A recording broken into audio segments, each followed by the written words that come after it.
आश्रम में आए, हमें बहुत अच्छा लगा। हमने यहाँ देखा आपका भंडारा है। सबसे अच्छी बात यह है गुरुजी दहेज मुक्त रमणी करा रहे हैं, बच्चों का नशा छुड़वा रहे हैं, सब कुछ बहुत अच्छा है यहाँ पे। लेकिन एक बात है जो वो समझ से बाहर है। कौन सी बात समझ नहीं आई आपको? वो समझ नहीं आई, जैसे मैं नाम लेने के लिए गई, सारे नियम दिखाए उन्होंने, सब ठीक था, लेकिन कहते हैं कि तुम्हें व्रत तो करना ही नहीं है। हम व्रत क्यों नहीं कर सकते? हम बचपन से व्रत करते आ रहे हैं, हमारे परिवार वाले कर रहे हैं, हम नवरात्रे भी करते हैं, हम शिवरात्रि करते हैं, हम गैस का भी व्रत करते हैं। ये बताओ, ये नियम हमें कुछ समझ में नहीं आया। तो व्रत आप बचपन से करते हो? हाँ जी भैया। क्या आपने कोई शास्त्र गीता वगैरह अपनी पढ़ के देखे हैं? नहीं पढ़े भैया। नहीं। आपने जिन धर्म गुरुओं के सुन के करे, आप टीवी पे देखते होगे, अनिरुद्धाचार्य हो गए या कोई और हो गए, वो बताते हैं एकादशी का व्रत करो, हम भी सुनते हैं। हाँ बिल्कुल। पर माई आपको बताना चाहेंगे वो शास्त्रों के विरुद्ध साधना करवा रहे हैं आपसे। देखो गीता जी में दिखाते हैं, गीता तो भगवान का दिया हुआ ज्ञान है। हाँ, वो तो एक मनुष्य है जो सामने बैठ के बोल रहे हैं। हाँ जी। अब आप ये बताओ, मनुष्य की मानेंगे या भगवान की? पहले तो ये बता दो आप। भगवान की। भगवान की मानेंगे तो गीता का ज्ञान भगवान ने दिया है। हाँ। आपको गीता में दिखाते हैं, आप भी दिखा दो भाई सबको। देखो ये भगवत गीता है, गीता प्रेस गोरखपुर से जयदयाल गोविंद जी इसके अनुवादक है। आप देखिए इसका अध्याय 6 का श्लोक 16 देखो आप। हाँ भाई। ये देखो, हे अर्जुन यह योग न तो बहुत खाने वाले का और न बहुत सॉरी, अब ये भगवत गीता है, Gita press Gorakhpur, code number 17, Jaydayal Govind ji अनुवादक हैं। अब देखिए इसमें 6 अध्याय के 16वें श्लोक में क्या बताया है। हे अर्जुन यह योग न तो बहुत अधिक खाने वाले का और न बिल्कुल न खाने वाले का, अर्थात व्रत रखने वाले का, तथा न बहुत शयन करने वाले का और न सदा जागने वाले का ही सिद्ध होता है। अर्थात इसमें जो योग है वो भक्ति के बारे में बताया है, परमात्मा से जो प्राप्ति की भक्ति विधि होती है उसको योग कहते हैं। तो कह रहे वो सफल नहीं होता। तो देखो व्रत करने से भक्ति सफल नहीं होती, ये तो गीता जी में भगवान ने बता दिया। अब आपको एक प्रैक्टिकल उदाहरण दिखाते हैं। ये देखिए हमारे पास घट रामायण है तुलसी साहब हाथरस वाले की, जो कि सन 1900 से चलती आ रही है, 1900 से भी पहले से। ये देखिए इसमें क्या बताया है। देखिए लोमश ऋषि हुए हैं ब्रह्मा जी के पुत्र। लोमश ऋषि जी ने ब्रह्मा जी से ज्ञान जानना चाहा कि मुझे भक्ति विधि बताओ जिससे मेरा मोक्ष हो जाए। तो ब्रह्मा जी ने उनको क्या क्या भक्ति विधि बताई और लोमश ऋषि जी ने जब वो विधि करी तो उनके साथ क्या क्या प्रैक्टिकल हुए आप देखिए। ये देखिए, देखो लोमश ऋषि यह सुनिए भाई सेवा ठाकुर कीजे जाई। ब्रह्मा जी कह रहे हैं, कृष्ण जी को ठाकुर जी भी कहते हैं, कि कृष्ण जी की पूजा करो। चरणामृत व्रत साधो सोई सहज में मुक्ति पुनि होई, आपकी मुक्ति हो जाएगी। अब लोमश ऋषि क्या बता रहे हैं, यही विधि पूजा करी बनाई अंत जोनी पाहन की पाई। ये विधि मैंने कर ली, मुझे पत्थर की योनि मिली। पूजो तुलसी प्रीति लगाई। आप तुलसी की पूजा भी करते होगे घर में? हाँ जी। करते हो तुलसी की? पीपल की करते हो? सब कुछ जितने भी है बना रखी सारी पूजा ही करते हैं। तो तुलसी और पीपल के बारे में देखो क्या बताया। ब्रह्मा जी ने बताया, पिता यहाँ है ब्रह्मा जी और पुत्र है लोमश जी। पूजो तुलसी प्रीति लगाई पीपर में जल नाओ जाई, ऐसी भक्ति करे मन लाई सहज में मुक्ति होई जाई। एक दिया तुलसी पे लावे सो तो कोटि यज्ञ फल पावे।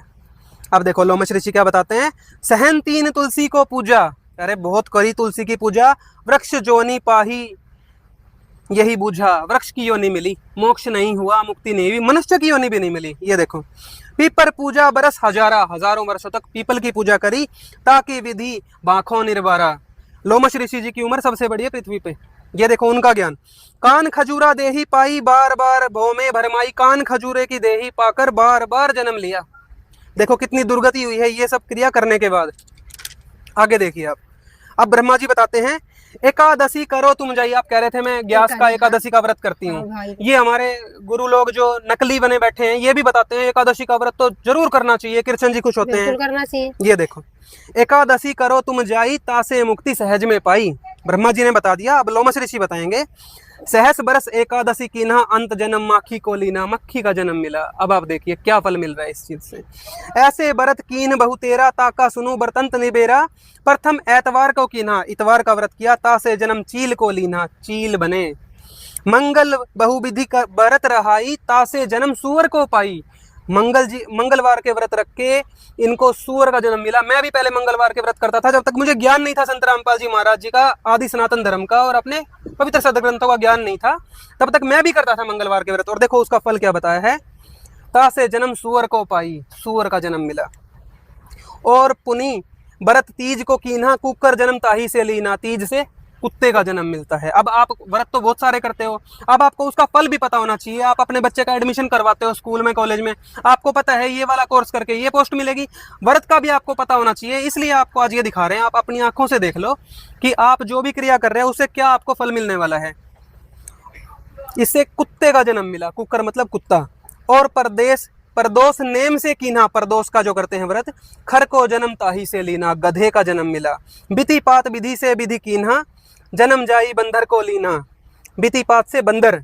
नौमी व्रत अष्टमी कीन्हा, आप नवरात्रि का व्रत करते हैं, ये देखिए उसका फल। ता से जन्म मूस को लीन्हा, मूसे का चूहे का जन्म मिला। 84 लाख योनियों में भटक रहे हैं ये सब। और अनंत 14 पुनि कीन्हा, ता से जन्म ऊंट को लीन्हा, 14 से ऊंट का जन्म। और चतुर्थी व्रत बखाना, गणेश चतुर्थी या और भी कोई चतुर्थी के व्रत करते हैं, ता से जन्म भैंस को जाना। लोमश ऋषि बता रहे भैंस का जन्म मिलता है। और व्रत करे झार बनाई, पुनि मुक्ति हमने नहीं पाई।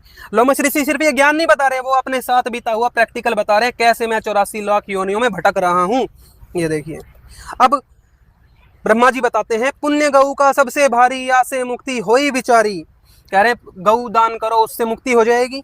अब लोमश ऋषि बता रहे हैं, गऊ दान दीन्हा बहु तेरा जन्म मिला, जो बकरी केरा, ये भी कर लिया, बकरी का जन्म मिला। ब्राह्मण भोजन दिए अघाई, ब्राह्मणों को छिका छिका के भोजन कराए। बिच्छू जन्म ताही से पाई, बिच्छू का जन्म मिला, भगवान नहीं मिला, मोक्ष नहीं मिला। और अनेक पुण्य विधि कीन्हा, जासे जोनी जोनी दुख लीना। कह रहे और भी बहुत विधि करी पिताजी, योनि योनि में 84 लाख योनियों में कष्ट उठा रहा हूँ। जो तुम कही सभी हम कीन्हा, मुक्ति न पाई रहो आधीना। इतनी सारी विधियां करने के बाद भी मैं मुक्ति नहीं हुई, 84 लाख योनि में भटक रहा हूँ। जो जो मुक्ति जुक्ति बतलाई, सो सो तब मैं कीन बनाई। अंत में ब्रह्मा जी को सच बताना पड़ा। ये देखिए, लोमश ऋषि मैं कहूँ बिचारा, संत शरण से होए उबारा। सच्चे संत की शरण में जाओ, तत्वदर्शी संत की शरण में जाओ, उससे ही तुम्हारा उबारा अर्थात मोक्ष हो सकता है। तीर्थ व्रत सब झूठ पसारा, तीर्थ और व्रत सारे झूठे हैं, नहीं होई है या से निर्वारा। तो माता जी ये देखिए आपके सामने है ये ग्रंथ मौजूद। अब आप बताइए, और अब देखिए आपको ये सारे व्रतों का और इनका फल बता के ब्रह्मा जी ने तो सच्चाई बता दी कि तत्वदर्शी संत की शरण में जाना पड़ेगा। यही हमारे गीता जी में बताया है। ये देखिए गीता जी का अध्याय 4 श्लोक 34 पढ़ के देखिए माता जी। अब ये देखिए, पहले 4 का 5 ही देख लो। ये प्रभु जिनकी हम भक्ति करके मोक्ष पाना चाह रहे थे, वो क्या कह रहे हैं, हे अर्जुन मेरे, ये क्या देखिए चौथे अध्याय का 5वां श्लोक, ये देखो, बहुने में व्यतीतानि जन्मानि तब च अर्जुन तानि अहम वेद सर्वाणि न त्वं वेद परंतप। हे अर्जुन मेरे और तेरे बहुत से जन्म हो चुके हैं, उन सबको तू नहीं जानता, मैं जानता हूँ। ये प्रभु भी जन्म मरण में है, अभी आप इन विधियों से मोक्ष की तलाश कर रहे हो। अब देखो चौथे अध्याय के 34वें श्लोक में फाइनल डिसीजन है। ये देखो अध्याय 4 का श्लोक 34, उस ज्ञान को तू तत्वदर्शी संतों के पास, ज्ञानियों के पास जाकर समझ। उनको भली भांति दंडवत प्रणाम करने से, उनकी सेवा करने से और कपट छोड़कर सरलता पूर्वक प्रश्न करने से वे परमात्म तत्व को भली भांति जानने वाले ज्ञानी महात्मा तुझे उस तत्व ज्ञान का उपदेश करेंगे। गीता जी में भी वही ज्ञान बताया है, घट रामायण में भी वही ज्ञान बताया है। तत्वदर्शी संत की शरण से उबारा होगा। माता जी आप फिर विचार करो, इस चीज को आप अच्छे से समझो, फिर गुरु जी का नाम लेके सच्ची भक्ति करो, जिससे मोक्ष होगा। तो जितने ये धर्म गुरु है कि सब कोई सच बता ही नहीं रहा है। संत रामपाल जी महाराज शास्त्रों के अनुसार बिल्कुल सत्य ज्ञान बता रहे हैं, जो प्रमाणित है, जिससे मोक्ष होगा और भक्ति से हमें लाभ मिलेंगे।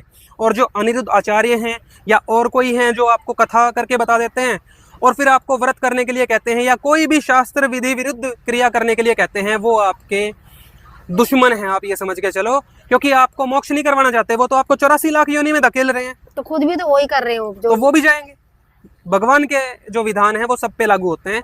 तो आपसे प्रार्थना है कि आप हमारे गुरुजी के सत्संग सुनो, इसको समझो तरीके से एक बार। इस चीज को आप नाम चाहे 1 हफ्ते बाद ले लेना, परंतु आप इस चीज को समझ लो। ये व्रत का इसलिए मना किया हुआ है हमारे गुरुजी ने। भैया आपने तो मेरे को दुविधा में डाल दिया, अब समझ नहीं आता मैं इधर जाऊं या उधर जाऊं। आप सत्संग सुनो गुरुजी के, ज्ञान गंगा लेके जाना, आप पूरा पढ़ो, और आपको कुछ समझ नहीं आए तो आप आके फिर से पूछ लेना। यहाँ पे नाम लो गुरुजी से। ये मनुष्य जीवन जो मिला है बहुत अनमोल है, अपना मोक्ष करवाओ। तत्वदर्शी संत रामपाल जी महाराज आए हुए हैं, अपना मोक्ष करवाओ, बस यही प्रार्थना है माता जी आपसे। ठीक है भाई, मैं लेकर जाऊंगी, फिर मिला के देखती हूँ, फिर मैं अगर मेरे को सही लगा तो मैं संत रामपाल जी से नाम लेंगे। ठीक है, सत साहिब। आप संत रामपाल जी महाराज जी के मंगल प्रवचन संत रामपाल जी महाराज एप्लीकेशन पर भी सुन सकते हैं तथा उनके द्वारा लिखी पुस्तकें भी डाउनलोड कर सकते हैं।